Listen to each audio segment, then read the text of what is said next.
parcouru par notre histoire, de l'Ancien Régime à la libération de Paris, de la Révolution française, de la France, que le monde regarde.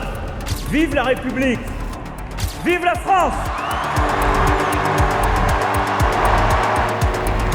Ladies and gentlemen, France was one of the richest nations in the world. And unlike other countries where only the rich enjoy the wealth of the nation, in France, the middle class lived a royal life that no other country could imagine. Paris, the city of life, of gaiety, of pleasure. The joy of living. Whatever one's pleasure, it can be found in Paris. France has long stood as a symbol of culture, art, and intellect. France became a mass consumption society, with entire families spending weekends strolling around the household art shows. Their life was so cool that the government had mandated 4 weeks of paid vacation. And even if you were born poor, government's elite education system and massive industrial projects guaranteed you a great life and great income. At the same time, the French industries were so far ahead of the world that they co-built Airbus, they co-built Concorde, the fastest commercial jet in history, and they also dominated the luxury market of the world. Air France took delivery and the orders start to roll in as the Airbus story accelerates. Concorde, the fastest airliner on Earth. It was in a league of its own. It is an icon of speed. In a major new development, fashion shows were becoming veritable media extravaganzas. Fashion lovers flocked to the shows as much to be seen as to see. At the same time, their economic progress was so crazy that their per capita income shot up by 12 times. 12 times from 1960 to 1980. This was the French economic dream of the 1980s. But you know what? From the 1980s onwards, the French politicians started playing a very dangerous game. A game so costly that today, France is in trouble. France's political stability is crumbling. Soaring national debt, swelling pension bills, high unemployment, government protesters clashed with police, and shrinking tax revenue. At a time of vulnerability for the French economy. Today, France has become so poor that 1 in 3 French people report that they can no longer afford to eat 3 healthy meals a day. 18 to 19% of the youth are unemployed, and the per capita GDP of France has stagnated since 2008. That's almost 18 long years. And today, France is infested with crime, protests, and riots.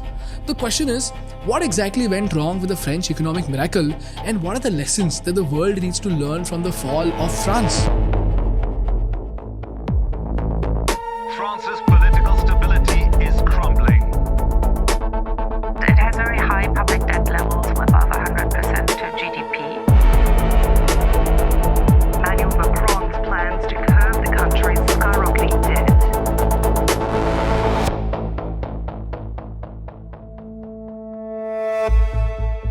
This video is brought to you by Emergent AI. You know, every time a geopolitical crisis emerges, the smartest investors and business owners ask the exact same question. Which industries are about to boom and which industries are going to bleed?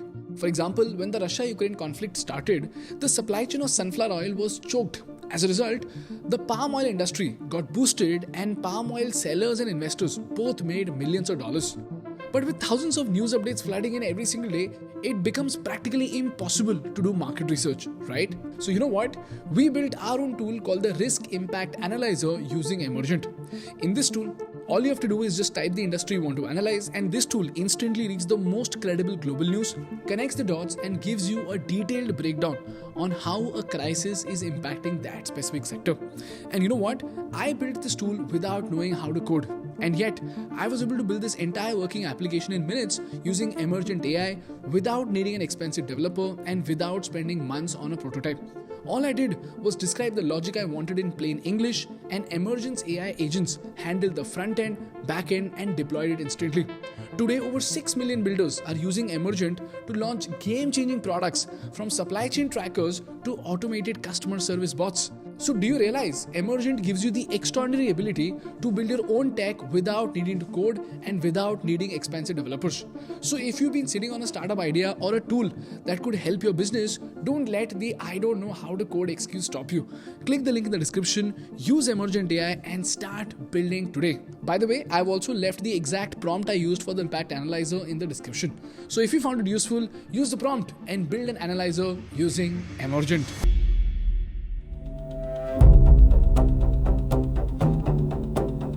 To understand the French economic disaster, you need to understand the 3 economic sins that France committed which no other country should commit.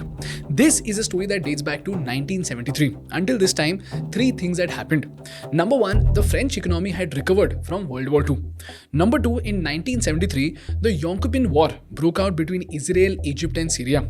And number 3, when the United States supported Israel in this war, the oil countries became extremely angry and they increased the price of oil from $3 a barrel to $12 a barrel in 1974. So when the oil price shot up by 300%, the price of goods and services shot up in every part of the world. So German and French citizens were shocked by the drastic increase in prices. It was so bad that French government practically banned TV broadcasts after 11 p.m. The government also legally capped heaters at 19 degrees and Germany had to ban driving on Sundays just to save gas. This happened to both Germany and France.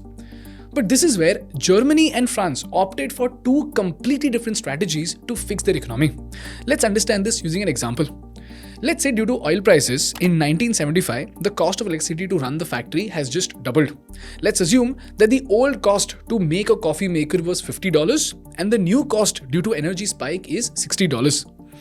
So the factory now is in danger. If they raise the price of the coffee maker, no one will buy the machine. And if they don't, then the company will go bankrupt because the profits will vanish. So all the workers will lose their jobs. But here's what the Germans did.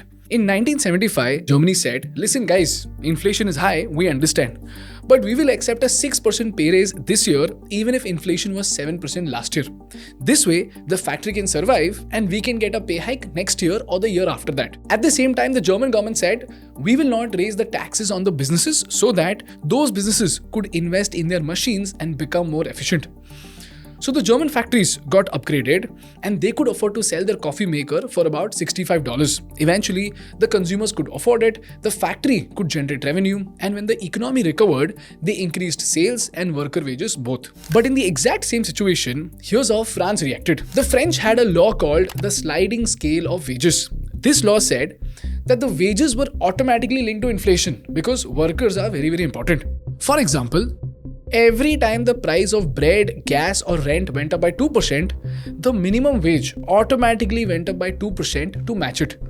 So due to the oil crisis, if the price of oil went up by 10% and inflation shot up by 10%, the wages of the workers must also go up by 10%.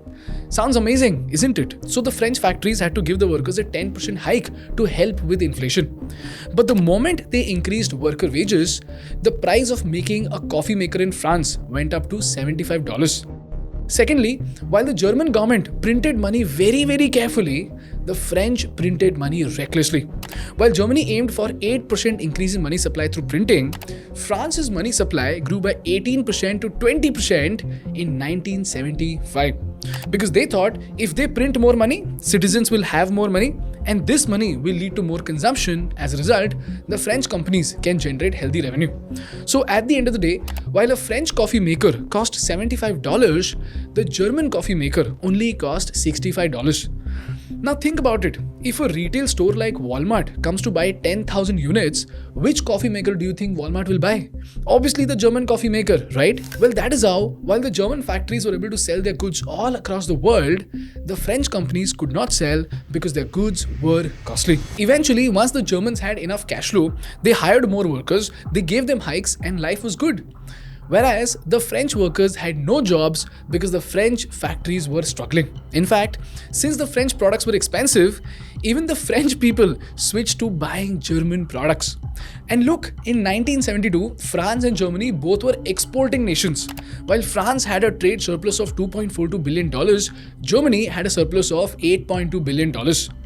But after 1974, while France collapsed into deficit, Germany became an export superpower. By 1977, while France was losing $2.8 billion to imports, Germany was making $19.23 billion with exports. And you will be shocked to know that from 1980 to 2007, France lost 36% of its industrial workforce. And by the way, after 1981, to make it worse, the French government even reduced the legal work week from 40 hours to 39 hours. And they also dropped the retirement age from 65 to 60 because they thought work-life balance is important, and if people retire early, maybe the factories don't have to pay them at all.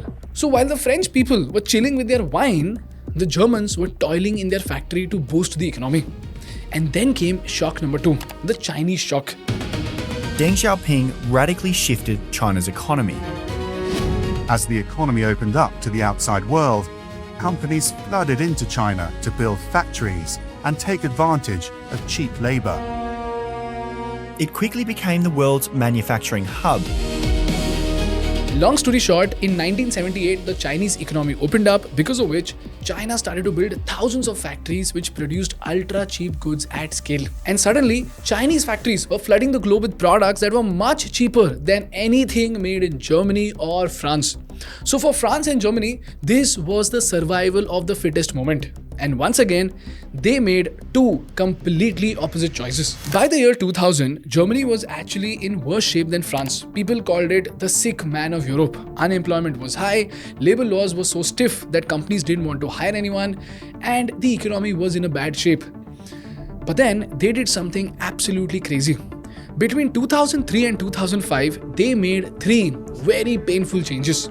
Firstly, they made it easier for companies to hire part-time workers through something called mini jobs. Secondly, they cut long-term unemployment benefits. So if you were healthy and you were offered a job, you had to either take it or you lost your check. This pushed the workers to take a job even if it was low paying. At the same time, it saved the government a lot of money. And thirdly, German workers agreed to take little wage hikes for many years. In return, the companies kept the factories in Germany instead of moving them to China. Now, this might seem a little difficult and weird to socialists, but do you realize, with the Chinese labor competing in the global market, the German companies only had 2 options. Either it was low wage hikes or no jobs at all. So it was a bitter medicine, but it worked because the competition was absolutely crazy. And while Germany was making its workers cheaper and more flexible, France decided to do the exact opposite. In the year 2000, France officially shortened the work week from 39 hours to 35 hours. But they kept the pay the same. This idea was brilliant in theory. If people work less, companies will have to hire more people to get the work done. So more jobs for everyone, right? But here's what actually happened. Because the French labor was now expensive and less productive, French factories could not compete with Chinese products. In fact, they couldn't even compete with German factories. And lastly, France made it a nightmare to fire people. And this is one of the biggest mistakes that developed countries make. Look at this. In Germany, if you fired an employee, you had to pay them 0.5 months of salary for every year worked. So if you need to fire a guy who worked at your factory for 10 years, you had to pay 6 months of salary. No court, no legal trouble. But in France, if you fired someone, you had to pay 2 things. Firstly, you had to pay the official severance of 25% of a month's salary per year worked, which was okay. But if the worker sued you in the labor court, the judge had the power to decide if your reason was real and serious to fire that person. And if the judge thought it is unfair, he could make the company pay 24 months, 30 months, or even 4 years of salary. So, a small bakery firing a bad employee could be hit with a €100,000 fine 3 years later. Now, do you realize this would make any business owner paranoid? So again, due to such terrible labor laws, France began losing its factories at a terrifying rate. Between 2000 to 2016, German industrial output grew by 25%. But in the exact same period, French industrial output shrank by 3%. While Germany was building more cars, more machines and more chemicals every year, France was effectively getting rid of industries. By 2020, manufacturing accounted for just 9 to 10% of France's GDP. as compared to 18 to 19% for Germany. And by 2008, building a product in France was 18% more expensive than building the exact same product in Germany. And this gap of 20% was the death zone, because of which France consistently recorded 50,000 to 60,000 corporate bankruptcies, whereas in Germany, this number was between 20,000 to 30,000 bankruptcies. And to make matters worse, the 2008 crisis shocked the world and the French economy. Europe is in a recession. What is now a double-dip contraction for the French economy spells more trouble. Euro area's largest deficit, massive debt, and every attempt at reform has ended the same way. It really is an unprecedented crisis. Now, to stop a Great Depression, the European Central Bank did something absolutely crazy. They cut the interest rates to just 1.5%. And by now, you know the pattern.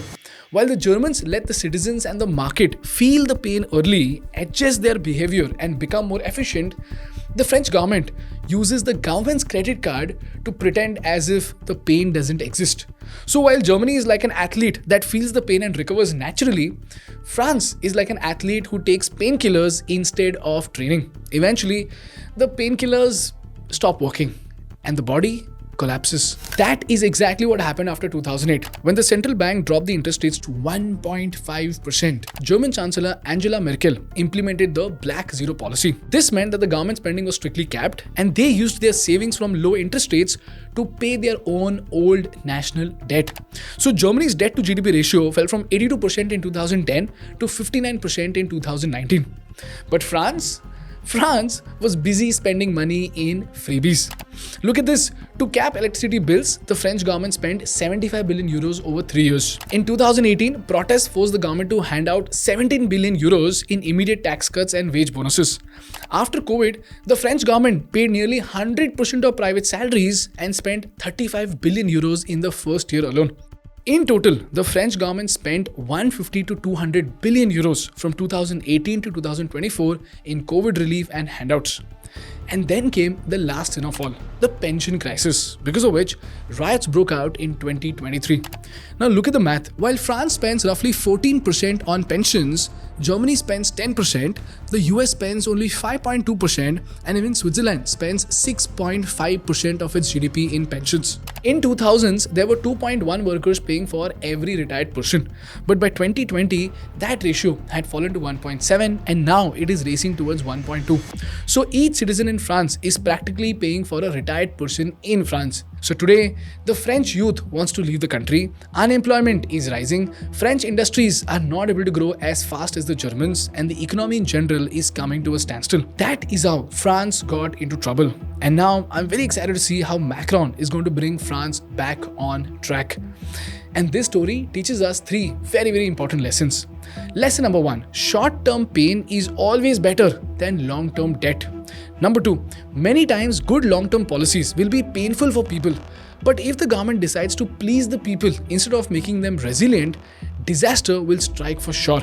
Not immediately, but surely in a decade or 2. And last and most importantly, we all need to understand that the freebie strategy is the best way to win votes, but it is the worst way to build a nation. So if our politicians hand out freebies, we must stop them, because it's going to get them votes, but it's going to destroy our economy. That's all from my side for today, guys. If you learned something valuable, please hit the like button.